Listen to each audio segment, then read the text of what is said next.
সাকিব আল হাসান তিনি একটা সাক্ষাৎকার দিয়েছেন, দীর্ঘ সাক্ষাৎকার বলতে পারি। এই বিষয়গুলো নিয়ে তিনি এভাবে এর আগে অনেকগুলো সাক্ষাৎকার দিলেও বিভিন্ন মিডিয়ায় সেই কথাগুলো এমন ভাবে আসে নাই।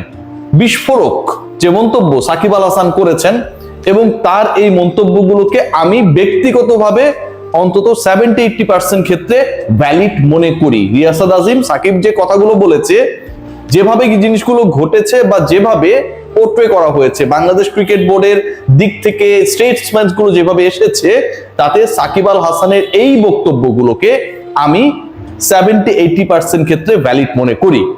একটু এন্ডোর্স করে নেই। এন্ডোর্স করার পরে সাকিব আল হাসান কি বলেছে এবং কি কারণে বিস্ফোরক বলছি, কি কারণে সাকিব আল হাসানের এই বক্তব্যগুলো ডেফিনেটলি সাকিবকে শুধু বাংলাদেশের মিডিয়া না, ওয়ার্ল্ড মিডিয়া ফলো করে, তারাও এই মন্তব্যগুলোকে সিরিয়াসলি নিলে বাংলাদেশ ক্রিকেট বোর্ড তারা একটা বড় ট্রাবলে পড়তে যাচ্ছে।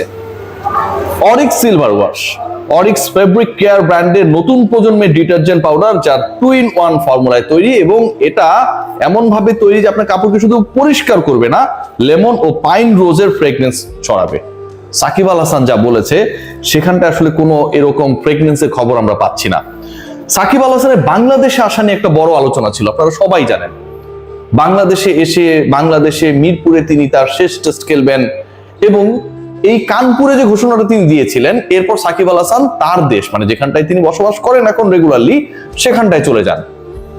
কানপুরের খেলা ওই টেস্টে সাকিব আল হাসানের এখন পর্যন্ত শেষ টেস্ট। মিরপুরে তিনি আসার জন্য, খেলার জন্য যখন নিউ ইয়র্ক থেকে দুবাই পর্যন্ত এসেছিলেন, তারপরে আর তিনি আসতে পারেন নাই।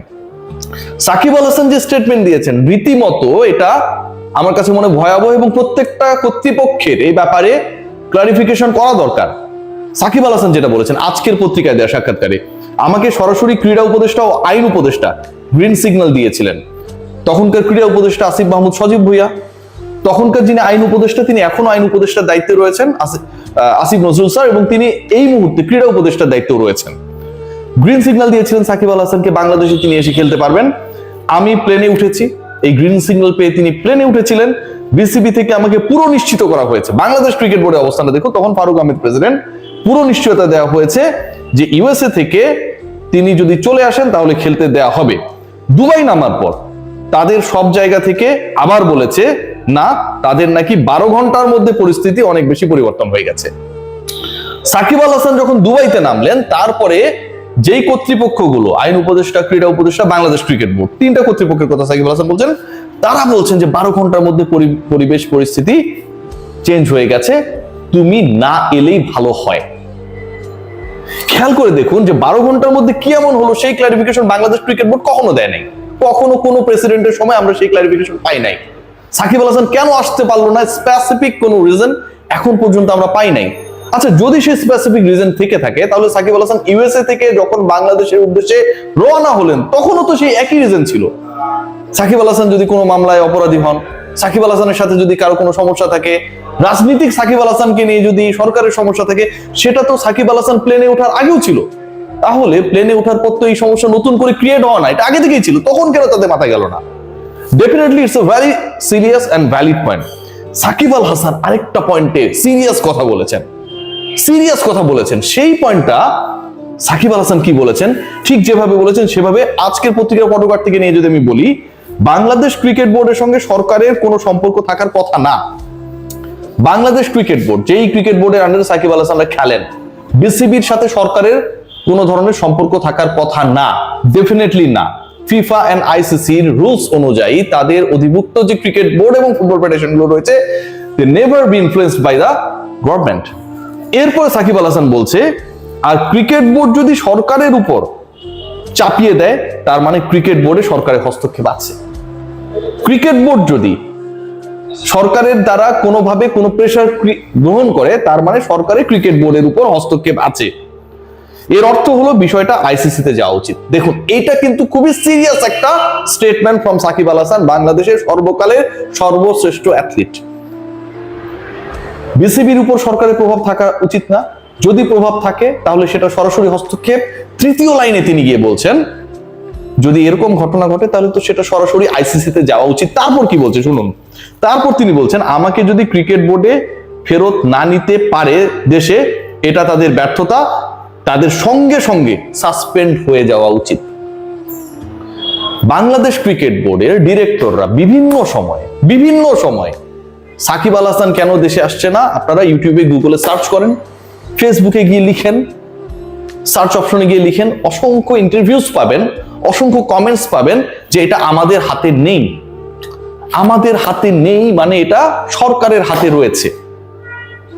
এবং সরকারের একজন দায়িত্বশীল উপদেষ্টা সাকিব যেন আর বাংলাদেশের হয়ে কখনো খেলতে না পারে, আসিফ মাহমুদ সজীব ভুঁইয়া এই কথাটা সরাসরি নাকি বিসিবি কে বলে দিয়েছেন। সেটা তিনি দাবি করেছেন, এটা আমার কথা না। আমার এই কথা এখন কারো শুনতে খারাপ লাগতে পারে, বাট এটা তো আমার স্টেটমেন্ট না। সরকারের সে সময় ক্রীড়া উপদেষ্টা সাকিব আল হাসানের সাথে যখন ফেসবুকে যুদ্ধ চলছিল, তিনি বলে দিয়েছেন বিসিবির সাকিবের ক্ষেত্রে যে সিদ্ধান্ত নেওয়া হয়েছে সেটা ভালো সিদ্ধান্ত ছিল, মানে তাকে খেলতে না দেওয়া, এবং সাকিব আল হাসান যেন আর কখনো দেশের হয়ে খেলতে না পারেন বিসিবি কে তিনি সেভাবেই নির্দেশনা দেবেন। খেয়াল করে দেখুন, তার মানে সরকার থেকেই দাবি করা হচ্ছে, সরকারের দায়িত্বশীল সেই কেদারায় বসে দাবি করা হচ্ছে যে সাকিব আল হাসানের ক্ষেত্রে ডিসিশনটা বিসিবির যতটুকু না তার থেকে সরকারের। এখন সরকার যদি সিদ্ধান্ত নেয় অ্যাকর্ডিং টু দ্য আইসিসি, এটা তো সরকার পারে না, অথবা সরকার এটা পারলে বিসিবি সাসপেন্ড হয়ে যাওয়া উচিত অ্যাকর্ডিং টু সাকিব আল হাসান।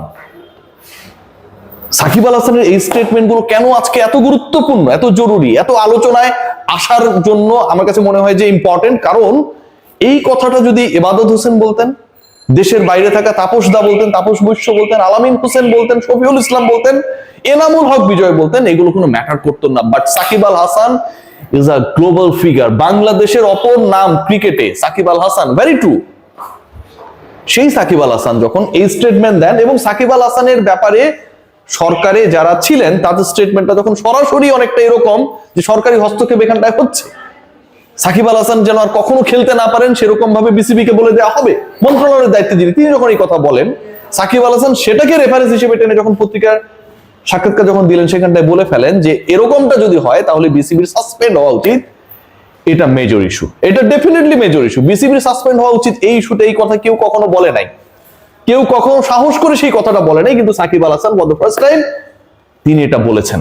এবং সাকিব আল হাসান যখন এটা বলেছেন, আজকের পত্রিকা একটা বাংলা পত্রিকা হলেও এই আলোচনাটা, এই ডিসকাশনটা, এই স্টেটমেন্টটা আইসিসি কিংবা ক্রিকেট সংশ্লিষ্ট যে ফ্র্যাটার্নিটি রয়েছে সবার কাছে গেছে, সবাই জানে এটা। বাংলাদেশ ক্রিকেট বোর্ডের সামনে অনেক সংকট আসন্ন, যতটুকু আমি বুঝতে পারি, শুনতে পাই।